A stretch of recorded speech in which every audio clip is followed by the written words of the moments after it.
Introduction. Hatchet is a book about adventure and survival. It is set in Canada and America with a 13-year-old boy named Brian. In Chapter 1, it tells us about how Brian's parents have recently been divorced and that's all he can think about. His mum is living in America and his dad in Canada. He's put on a small plane to go see his dad. Him and the pilot are the only people on the plane. Before Brian got on the plane, he didn't go through proper security checks, so he still had his hatchet with him. On the plane, Brian struggled to talk to the pilot because the engine was so loud. A while into the flight, the pilot begins complaining of a sore shoulder. He is now in the early stages of a heart attack. Suddenly, the pilot starts jerking his limbs and shouting about a pain in his chest. The plane is out of control as the pilot can't steer it. The pilot starts convulsing and his eyes go into the back of his head. His mouth starts foaming and Brian knows he's having a heart attack. The pilot goes unconscious. Brian knows the pilot is dead. He is sitting 7,000 feet above the ground with a dead pilot. He is alone. Chapter 2. The pilot had a heart attack and Brian was in shock and is still is bled. He had to do something. He had to try get the radio going to get in coverage with the radio people. They answered. Brian was trying to hear what they said, but they were running out of coverage and could not hear what he was saying. And then all of a sudden the plane was beeping because they were almost out of fuel and had to try find a lake. So he pointed the nose and glided down. Now he was going to crash and he was afraid and alone. Chapter 3. There were no lakes but trees. He had to find a lake. He was gliding down fast now, and there in the distance he seen a lake with a moose at the side of the lake, which mean there must have been life. He had struck good luck. There was a clearing at the end, clearing the trees and the end of the lake. He had crashed the plane into the water. He was not feeling that good. He had crashed really out into the water and the one engine plane was ruined. He was alone, scared and left with nothing. Chapter 4 and 5. Chapter 4 started off with the secret. Brian revealed the secret of his mother cheating on his father. He barely remembered the time, but he saw his mother kissing another man in a wagon. Brian's father did not know about this. After he remembered the secret, he opened his eyes and screamed. He was crashing. In Chapter 3, the pilot had had a heart attack and the plane was crashing. Now in Chapter 4, Brian was plummeting towards the ground in a single-engine plane. Brian was now freaking out. He didn't know what to do. Brian was now falling towards the ground. He saw a lake in the middle of the bush. He tried to turn the plane towards the lake so it would take most of the impact and cause less injury. The crash was over and he was still alive, but barely. He pulled himself out of the water, grunting in pain. His legs were on fire and his head felt like it had been pounded with a hammer. Brian fell asleep, and when he woke up, it was early in the morning, but he couldn't really tell the time, just that the sun was coming up. Brian couldn't breathe. He coughed and spluttered. Mosquitoes had covered his whole body. They were in his mouth and up his nose. He tried to cover his face with his windbreaker. He was red, puffy and itchy. Brian tried to pull the windbreaker over his head to cover his exposed face, but that just pulled his t-shirt up, which exposed his back, and the mosquitoes and flies attacked Brian's back and ended up pulling the t-shirt back down. 1 minute he was in the middle of a swarm, next minute they were gone. They must not like the night, Brian thought. Brian's hands were swollen and red, and his eyes were itchy and swollen too. There wasn't much to see because his eyes were glued shut from the mosquito bites. Brian looked at his surroundings. Again he saw an L-shaped lake, and he looked like the reflection of the trees on the water. He saw a big bird. It looked like a crow. Brian thought everything was so green. He started to think about the crash. If he had moved a little to the left, he would have hit the rocks and would have died. Brian started to listen to he heard thousands of things, hissing barks, small sounds, fish jumping, and he was so tired, so awfully tired he found another tree with no branches. He scrunched down and fell asleep again. Brian snapped his eyes open. He knew something. Chapter 5. Brian snapped his eyes open. He knew that he was very, very thirsty. He needed water, but he looked everywhere and couldn't find it anywhere. He looked down at his feet, and right there was a huge lake. He didn't know if he could drink it. Is it too dirty, or is it clean enough for me to drink? But Brian did not know, so he bent down and took a small sip. Took a small sips at a time. When Brian is done drinking water from the lake, he stepped away and walked along the edge of the lake. He looked down at the thick green grass and started to think about the pilot, how he was trapped in the seat and of the plane sinking down deep into the lake. Brian threw up all of his water. He had no idea. He sat against the tall trees resting. It was getting very hot. Brian thought to himself. Brian had no idea. Brian threw up all of the water. He sat against the tall trees resting. It was getting very hot. Brian thought to himself he had no idea where he was and how far away he was from his father. Brian looked around. He didn't have anything with him, no matches to light a fire and no food. Brian laid out everything he had in his pockets. In front of him he had 3 dimes, a nickel, and 2 pennies. He also had a fingernail clipper, a blindfold with $20 in it in case he got stranded in the airport. He needed food.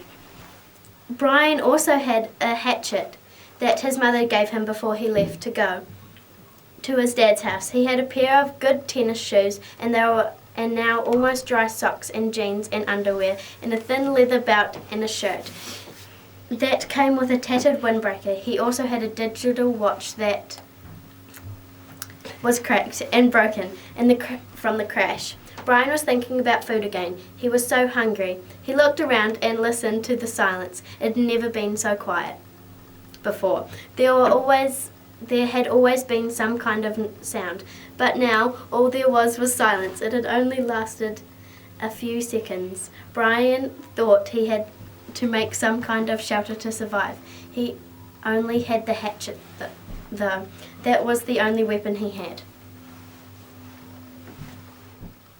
Chapter 6. Brian had remembered something he had done 2 years earlier. Along with his best mate Terry, Brian was at the local park pretending they were lost in the wild. They thought they would have a knife to cut stuff and a gun to kill animals.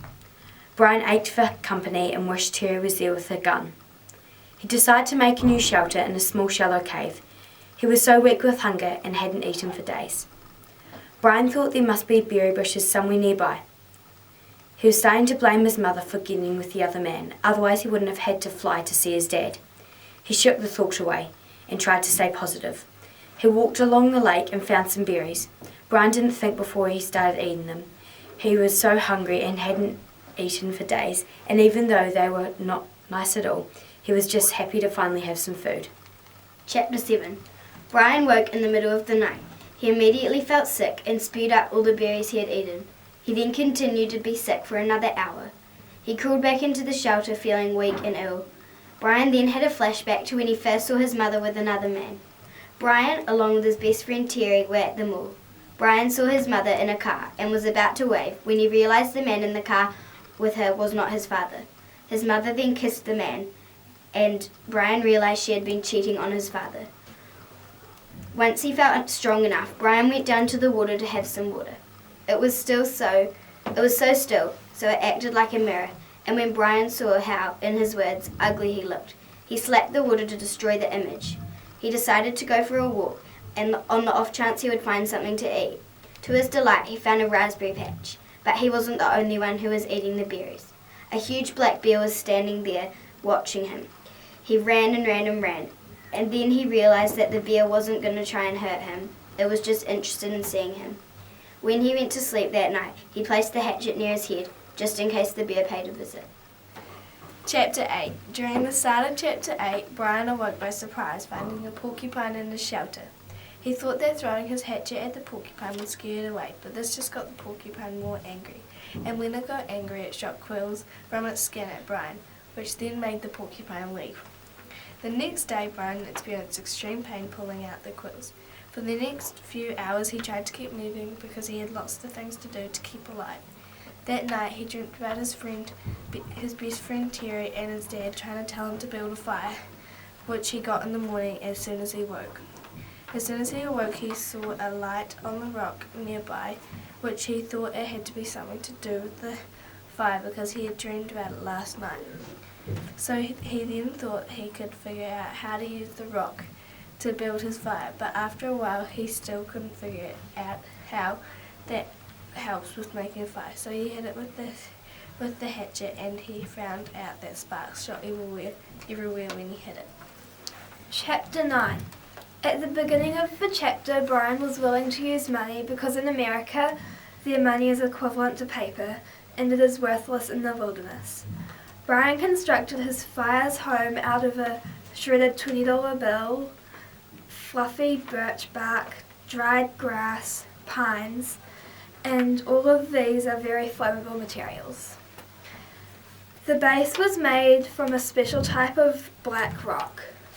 It took Brian about 2 hours to make the fire's home.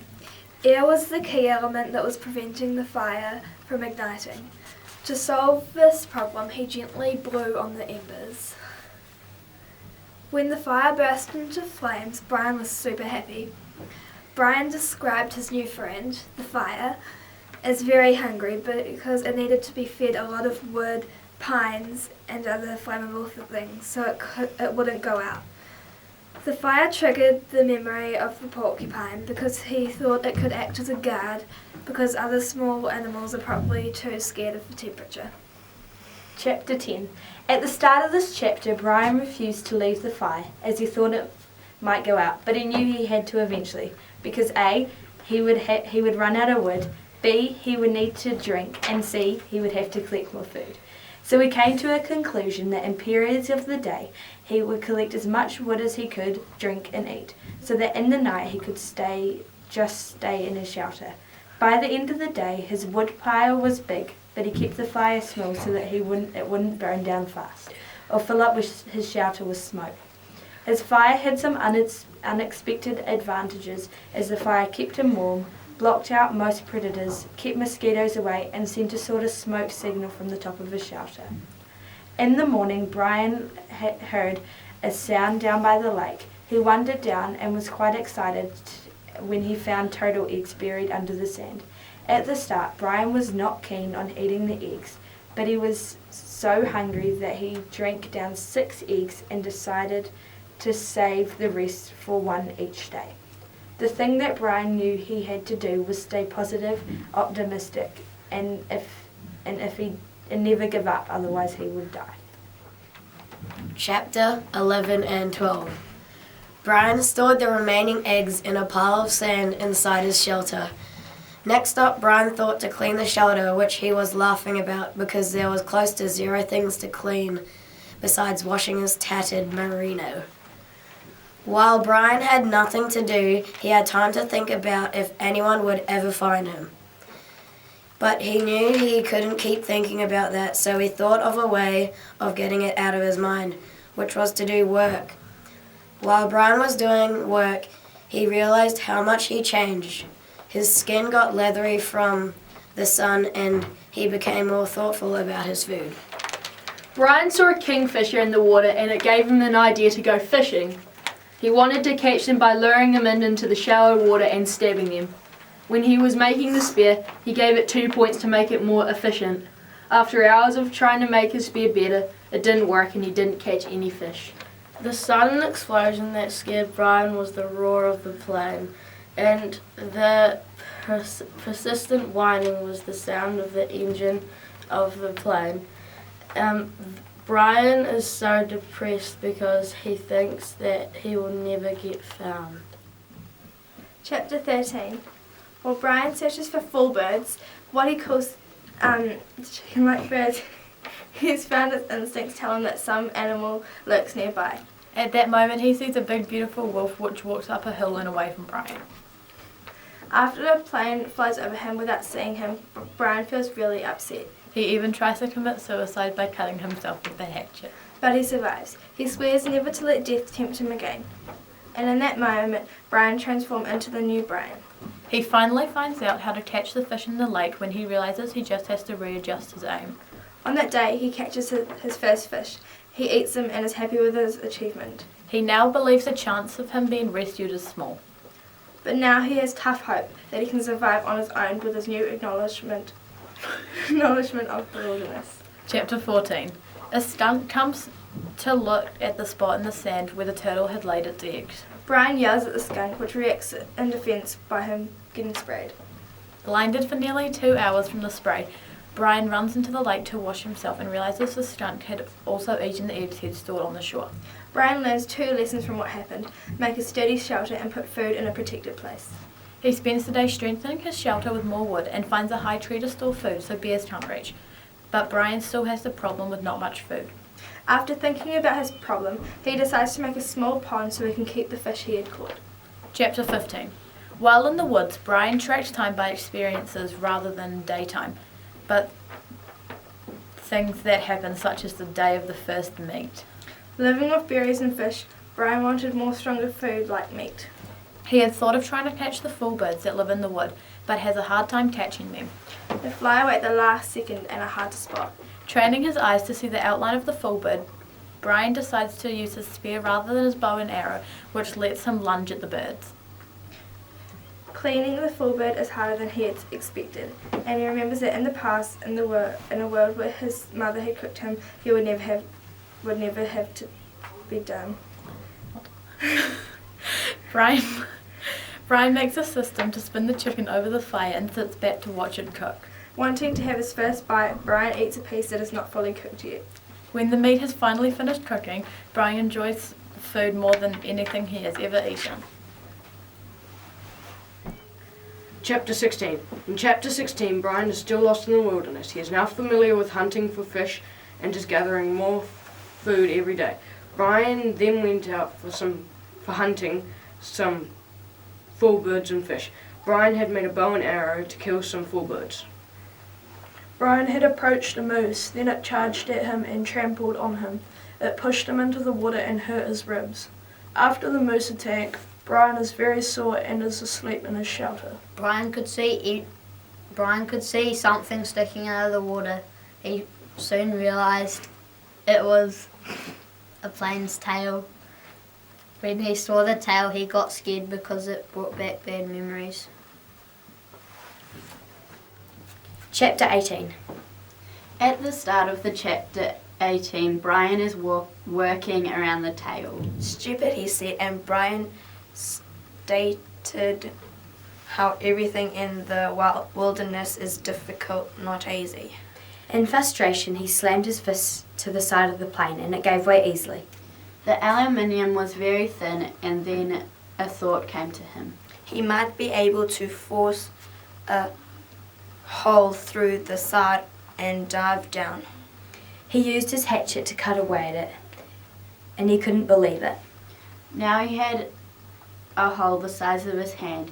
Then he dropped the hatchet. It went straight down his leg, and for a second he couldn't understand what he had done. And he dropped the hatchet. He couldn't believe it, but now he knew the only option was to get it back. He took 2 deep breaths and dived into the water. He clawed around the water but he couldn't find anything until his lungs were bursting. He forced his way up to the surface. He exploded into the surface. He took massive breaths until his lungs' capacity was filled to burst, and once again he dove down under the water.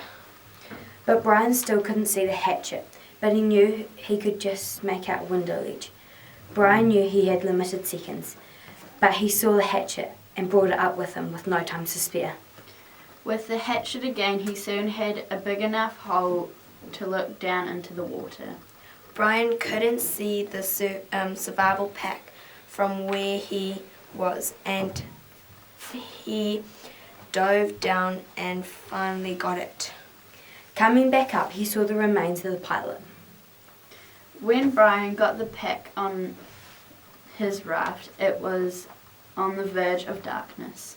He pulled himself to the shore and dropped as soon as he reached the hut. Chapter 19. When Brian woke, he began to dig through the survival pack.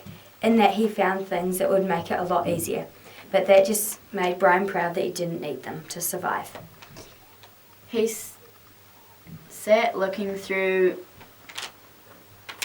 the rest, and he found yet more food and an emergency transmitter. He clicked the button, but he didn't hear anything, so he put it aside and kept on looking. Brian went down to the lake and got enough water for a meal. And while he was waiting for it to cook, he heard a roar overhead. And at the end of and landed at the end of the L-shaped lake. It all happened so fast he didn't have time to register what was happening. And so Brian got back into the plane and flew back to his family. We're going to be wrapping up some of the key points throughout the Hatchet book. Overall, the Hatchet is a book of great perseverance and optimism. Throughout the book, Brian faced lots of problems but overcame them, even though he had no previous survival experience. All these problems he overcame and successfully lived through the Canadian wilderness by himself. This book shows readers that if you're in a situation or a problem that you think you can't overcome, persevere and keep a positive attitude. Brian stumbled over lots of wonderful wildlife like moose, bears, wolves, turtles and even skunks, and ate some pretty peculiar food. He built himself an impressive hut which was sheltered, safe and warm. Brian also made a fire from pretty much nothing and kept it going throughout the whole book.